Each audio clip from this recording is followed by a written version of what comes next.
we are going to Chuponcito. And then on taste, I gave it a 9.5. Was amazing. Now, the second item that I got was the French toast. Now, on presentation, I gave it a 7. And then on taste, I gave it a 7. Overall, this was really good and definitely unique. The bread as a whole tasted good. The bananas tasted good. It tasted like they were fresh. One positive that I think will appeal to a lot of people who aren't into like a lot of sweets for breakfast, this French toast was not overly sweet at all. It was like a subtle sweetness. Now, the bread choice itself was pretty dense, but thankfully it wasn't too tough. The only drawback really though with the bread was that it was all one texture. So like traditional French toast where you use, a brioche or challah or something like that, you can get like a nice crisp on the outside and then you have like the fluffy inside.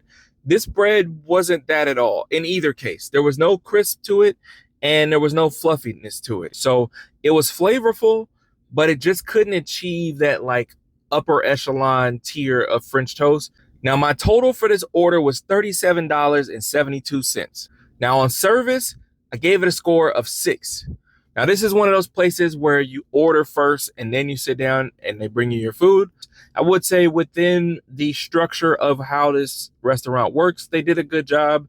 The guy that was at the front, I think he might have been in charge. He seemed like he was running things. He was very attentive. It was overall good service, just because of the structure wasn't anything exceptional. Now, for environment, I gave it a score of 7.25. Now, this place is located in a small little corner shopping center.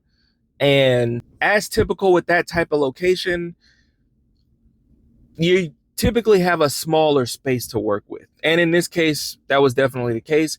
But I have to admit, I think they did a good job with the design. I love actually the napkins that they use.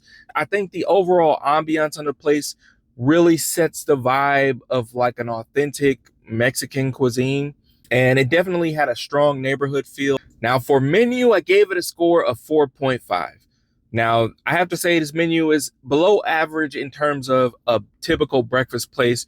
There's only one sweet item, and the other items that they have for breakfast, it's not like a grand menu. It's like a handful of specific things. Now, that brings me to my overall score. And for overall, I had to give it a 7.4. So definitely a place that I recommend